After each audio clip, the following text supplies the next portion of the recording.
Assalamualaikum warahmatullahi wabarakatuh. Selamat malam, selamat datang kembali di channel Cerita Horor. Sebelumnya untuk kalian yang baru mampir di channel ini pastikan untuk klik subscribe dan nyalain loncengnya. Pada video kali ini saya akan membawakan sebuah cerita yang diambil dari akun KBM-nya Viotantika yang berjudul Mengantar Pulang Mayat. Kali ini memasuki part yang keempat.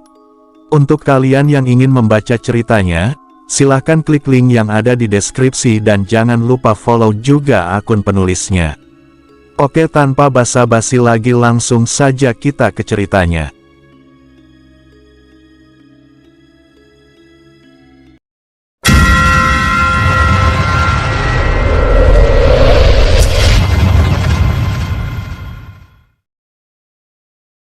Windu merintih kesakitan saat tangan sang bibi mencengkram erat lengannya.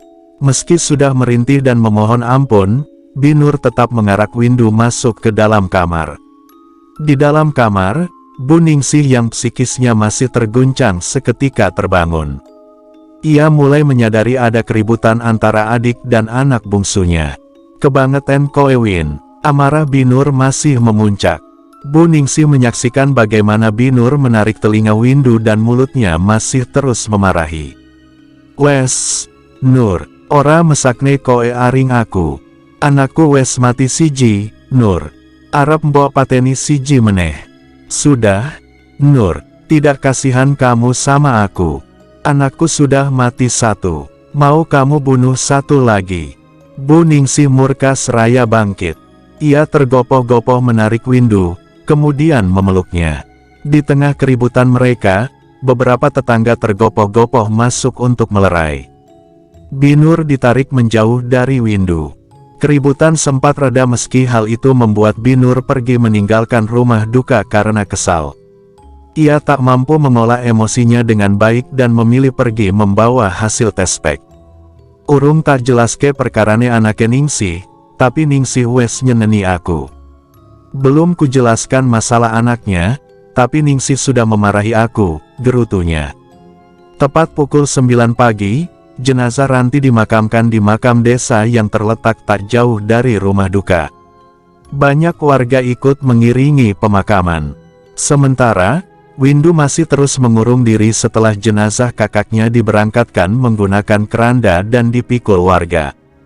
Ia lebih banyak duduk diam di kamar ibunya. Sesekali, Windu meraih barang-barang peninggalan Ranti yang kemudian dipeluknya dengan hati penuh duka. Saat Windu membuka laci kamar ibunya, ia menemukan banyak barang-barang milik Ranti yang dirapikan Binur seperti buku, bedak, jepit rambut, hingga sisir milik sang kakak. Salah satu buku tulis tebal dengan sampul berwarna coklat bergambar daun-daun kering ditariknya dari laci. Lembar pertama ia buka dan nama Hartinah tertulis dengan tinta hitam tebal. Setelah lembar demi lembar ia buka, Windu baru menyadari bahwa buku tersebut bukanlah milik Ranti, melainkan milik Hartinah tetangga beda RT yang sama-sama disalurkan kerja art oleh Pak Diman. Dari ibunya Hartinah lah Binur mendapat informasi lowongan pekerjaan lewat Pak Diman kemudian disampaikan pada Windu dan Ranti. Memang sebelum berangkat ke kota, kala itu Pak Diman pernah bercerita pada keluarga Windu bahwa Hartinah mendapat majikan yang sangat royal. Meski majikan Hartinah melarang artnya memegang ponsel, tapi menurut pengakuan Pak Diman, semua kebutuhan Hartinah ditanggung majikan. Gaji utuh, hingga uang jajan di luar gaji pun Hartinah dapatkan setelah disalurkan kerja oleh Pak Diman. Terlebih, ibunya Hartinah sering mendapat titipan kiriman uang lewat Pak Diman. Hal itu menjadi motivasi untuk Ranti dan Windu mengikuti jejak Hartinah. Sayangnya, nasib Ranti berkata lain. Mendapati buku milik Hartinah, Windu sengaja menyimpan di kamarnya sendiri. Ia mengira bahwa buku milik Hartinah tertinggal di kontrakan Pak Diman, hingga akhirnya terbawa di tas almarhumah Ranti. Windu berniat mengembalikan buku tersebut pada ibunya Hartinah nanti jika suasana hatinya sudah lebih baik. 2 hari setelah jenazah Ranti dimakamkan, Pak Diman sempat mengajak Windu berangkat lagi ke kota. Namun, Ajakan itu ditolak Windu karena merasa belum siap untuk kembali bekerja. Setelah acara tahlilan malam kedua di rumahnya selesai, Windu mengambil buku milik Hartinah yang ia simpan di kamarnya. "Meh ngendi, Nduk? Wes wengi, mau kemana, Nduk?" "Sudah malam," tanya Bu Ningsih ketika mendapati anak gadisnya mengenakan jaket. "Meh ngisis, sekalian baleke bukune Hartinah sing kegowo tase Mbah Ranti. Bu, mau cari angin, sekalian kembalikan bukunya Hartinah yang kebawa tasnya Mbah Ranti, Bu." "Pamit, Bu." Pamit Windu seraya menyalami tangan ibunya. "Hati-hati," titah sang ibu yang disusul anggukan Windu. Gadis itu keluar rumah sekitar pukul 8 malam. Windu berjalan kaki sembari menyalakan senter di tangan kanan. Sementara di tangan kirinya, ia memegang buku milik Hartinah. Suasana desa sudah tampak sepi. Meski lampu pos kamling menyala, tapi tak satu orang pun yang ronda malam ini. Rembulan di atas sana membulat dengan sempurna. Pendarnya hingga menimbulkan berkas bayangan Windu ketika ia berjalan. Angin berembus sepoi. Rumah-rumah warga yang jaraknya cukup jauh dari satu rumah ke rumah lainnya tampak sepi. Beberapa dari rumah yang dilewati Windu, lampu terasnya sudah dimatikan. Langkah Windu terhenti di depan rumah berdinding bambu dengan lampu teras nyala kuning. Ia berdiri tepat di depan pintu kemudian mengetuknya.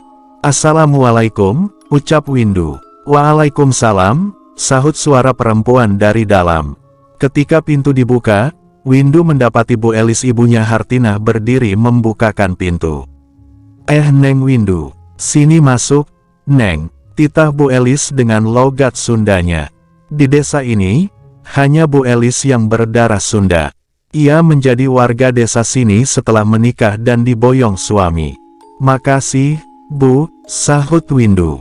Bu Elis mempersilakan Windu duduk dan menawarinya minum namun ditolaknya dengan halus. Keduanya kini duduk berhadapan. "Ada perlu apa Neng Windu? Tumben atuh main ke sini. Neng Windu sehat-sehat, kan?" tanya Bu Elis ramah. "Alhamdulillah sehat, Bu. Ini, Windu mau kembalikan bukunya Hartinah. Kebawa di tas pas kemarin pulang dari kontrakannya Pak Diman," ucap Windu sembari meletakkan buku di atas meja. Raut wajah Bu Elis seketika berubah. Ada kesedihan di raut wajahnya ketika mengambil buku yang diserahkan Windu. "Ibu jadi kangen sama Teh Hartinah, Neng. Sudah lama banget ibu nggak dengar suaranya. Mimpi ibu selalu buruk tentang Teh Hartinah." "Sabar, Bu. Yang penting Hartinah sehat, dan masih ingat kirim uang ke ibu," sahut Windu. "Sudah hampir 2 bulan ini Teh Hartinah nggak pernah nitip uang lewat Pak Diman, Neng. Lagian ibu nggak berharap apa-apa, yang paling ibu tunggu kabarnya Teteh. Asal bisa telepon sama Teteh aja ibu udah seneng, Neng." Raut wajah Bu Elis tampak murung. "Iya, Bu. Sayangnya majikannya Hartinah memang ketat soal HP," kata Pak Diman, "Bu. Yang penting Hartinah sehat, bosnya baik." Windu berusaha menenangkan Bu Elis. Namun, tiba-tiba Bu Elis memegang kepalanya seraya merintih kesakitan. "Kenapa, Bu?" Windu panik. Ia bangkit dari tempat duduknya kemudian menghampiri Bu Elis. "Kepala ibu sakit, Neng. Pusing. Bapak ada enggak, Bu?" "Bapak lagi nyetrum ikan, Neng." Windu terlatih-tatih menuntun Bu Elis masuk ke kamarnya. "Istirahat aja, Bu," titah Windu sembari membantu Bu Elis berbaring di atas ranjang. "Makasih, Neng." "Neng Windu pulang aja sudah malam," perintah Bu Elis. "Gak apa-apa ditinggal, Bu. Nanti ibu sendirian." "Gak apa-apa, Neng. Bapak pulangnya bisa tengah malam, nanti Neng malah kemalaman." Akhirnya Windu pamit setelah Bu Elis merasa sudah baikan. Ia melangkah keluar dari kamar Bu Elis. Namun, ketika akan berjalan menuju pintu depan, Windu mendengar suara tangisan seorang perempuan dari arah belakang. Langkahnya terhenti. Windu berbalik, tergopoh-gopoh menuju kamar Bu Elis. Ketika tirai penutup ambang pintu kamar dibuka, tampak Bu Elis masih berbaring dengan mata tertutup. Suara tangis itu masih terdengar di telinga Windu. Ternyata, asal suara itu bukan dari kamar Bu Elis melainkan dari arah kamar lain. Windu bergerak cepat mencari asal tangisan. Langkahnya terhenti tepat di depan sebuah kamar yang tirainya menutup. Sepoi angin yang menembus ventilasi rumah, menggerakkan tirai penutup kamar. Sekilas, pandangan matanya menangkap seorang perempuan tengah duduk di tepi ranjang. Kepalanya menunduk, rambutnya tergerai panjang menutupi sebagian wajah. Siapa dia? Dalam hati Windu bertanya-tanya. Hawa dingin menerpa tengkuk leher Windu hingga membuat bulu kuduknya merinding. Windu masih mengintip melalui celah tirai. Suara tangisan itu perlahan melemah. Namun, tiba-tiba saja listrik padam. Pandangan matanya gelap. Windu gelagapan untuk menemukan pegangan.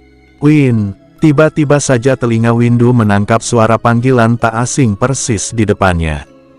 Ia bahkan merasakan embusan napas dingin persis di hadapan wajahnya. Namun, Windu begitu yakin itu bukanlah suara Bu Elis. "Siapa?" teriak Windu setelah mendengar namanya dipanggil. Tak ada jawaban, telinganya menangkap suara pintu belakang dibuka tutup seseorang. Namun, suasana gelap membuatnya kesulitan melihat sekitar. "Siapa di sana?" "Bu Elis." "Bu?" panggil Windu berharap itu adalah ulah Bu Elis. Kembali, suara pintu membuka lagi, hembusan angin dingin menerpa wajah Windu yang masih menunggu listrik kembali menyala. "Siapa?" "Bu Elis bukan sih?" "Bu Elis." Panggilnya lagi dengan nada gemetar, keringat dingin mulai bercucuran. Gelap gulita, tak ada satupun benda di sekitar yang bisa dilihat Windu. Sialnya, Bu Elis pun seperti tak mendengar suara teriakan Windu sedari tadi. Beberapa saat kemudian, listrik kembali menyala. Windu masih berdiri di depan sebuah kamar dan posisinya menghadap ke arah pintu rumah paling belakang. Pintu itu dalam posisi membuka lebar, kedua mata Windu dapat melihat suasana gelap di belakang rumah ini dengan jelas. Meski kaki masih gemetar, gadis itu berjalan cepat meraih pintu belakang kemudian menutupnya. Setelahnya, Windu tergopoh-gopoh menuju kamar Bu Elis dan mendapati Bu Elis masih dalam keadaan memejamkan mata. Seperti janggal, Windu sudah berteriak kencang sampai berkali-kali, tapi hal itu seperti tak bisa terdengar oleh telinga Bu Elis. Akhirnya, ia mulai ketakutan dan berjalan cepat menuju ruang tamu. Tangannya meraih senter di meja, kemudian keluar dari kamar Bu Elis. Di sepanjang jalan, tubuh Windu menggigil. Dalam hidupnya, ia baru mengalami kejadian yang tak bisa dinalar dengan logika. Setiap langkah Windu, ia selalu memikirkan siapa sosok perempuan di rumah Bu Elis tadi. Jika dilihat dari postur tubuh, perempuan itu seperti seusianya. Windu bahkan tidak bisa lupa bagaimana suara perempuan di rumah Bu Elis memanggil namanya dengan nada yang tak biasa. Mengingatnya saja, sudah membuat bulu kuduk Windu meremang. Tepat setelah hari ke-7 setelah meninggalnya Ranti, Pak Diman kembali datang membujuk Windu masuk kerja seperti semula. Windu sempat tak diberi izin oleh kedua orang tuanya untuk kembali ke kota. Namun, Windu memohon agar tetap diizinkan karena ia tak tahan selalu mengingat Ranti di rumah orang tuanya. Dengan berat hati, akhirnya ia kembali berangkat ke kota bersama Pak Diman dan juga Zaki. Sesampainya di kontrakan Pak Diman, Windu tak langsung diantar ke rumah majikannya. Ia meminta sementara untuk tinggal di rumah kontrakan Pak Diman untuk beristirahat. "Bapak mau langsung narik taksi, Win? Nanti kalau kamu mau keluar kontrakan, kuncinya taruh di sepatu warna kuning depan, ya?" Titah Pak Diman. "Iya, Pak, paling saya mau tidur dulu sih, berangkat ke rumah majikannya nggak sekarang juga nggak apa-apa kan, Pak?" tanya Windu. "Iya, nggak apa-apa, nanti Bapak yang izin sama majikanmu. Yang penting ada temenmu di sana, jadi majikanmu nggak senewan ditinggal kamu lama-lama," jawab Pak Diman yang tengah sibuk mengenakan sepatu. Berbeda dengan Pak Diman yang akhirnya berangkat kerja pagi, Zaki justru masih tertidur di kamarnya. Seperti biasa, Windu tak pernah diam saat menumpang di tempat seseorang. Ia selalu membantu beres-beres rumah seperti mencuci piring, nyapu, ngepel, dan jemur kasur lantai. Rumah kontrakan Pak Diman cukup nyaman, ukurannya tidak terlalu besar dengan kamar kecil-kecil, satu kamar mandi, dapur kecil, ruang tengah, dan satu ruang tamu yang juga ukurannya juga kecil. Usai dipel, lantai keramik putih itu menjadi tempat Windu merebahkan diri. Ia masih ingat saat Ranti ditemukan tak bernyawa di tempat itu. Pikirannya melayang jauh, berandai-andai jika saja kakaknya masih hidup, dunianya pasti akan lebih berwarna. Di tengah lamunannya, tiba-tiba ia dikejutkan dengan kehadiran Hartinah yang sudah berdiri di ambang pintu depan menghadap ke arahnya. "Astagfirullah, kaget aku Har," sentak suara Windu dengan tangan mengusap dada. "Maaf Win," sahut Hartinah sembari tersenyum. Windu sempat pangling karena sudah lama tidak berjumpa dengan tetangganya satu ini. Banyak yang berubah dari Hartinah, tubuhnya terlihat lebih kurus dari terakhir kali Windu bertemu. Rambut panjang Hartinah tergerai, sebagian ada yang diwarnai dengan warna coklat, kulit kuning langsatnya juga terlihat lebih putih, khas anak perantauan yang biasanya berubah lebih bersih setelah lama di kota. Meski begitu, Hartinah tak bisa menutupi mata lelah dan bibir pucatnya. Pekerjaan sebagai asisten rumah tangga sangat melelahkan. Windu sempat terdiam lama memperhatikan Hartinah. Ia sampai malu pada wajahnya sendiri yang ditumbuhi jerawat. Rasa minder pun perlahan datang. Matanya juga tak henti menatap kedua tangannya yang kusam dan berwarna kecoklatan. Padahal kemarin sudah ada 1 bulan ia bekerja di kota. Namun, tak ada perubahan signifikan yang dirasakan Windu. "Kesini sama siapa Har? Emangnya boleh sama majikannya?" "Sini, duduk sini," titah Windu. Hartinah beranjak duduk di sebelah Windu, mereka saling melempar senyum. Ada rasa senang di hati Windu berjumpa dengan tetangga di perantauan. "Pak Diman sudah kasih tahu kamu ya?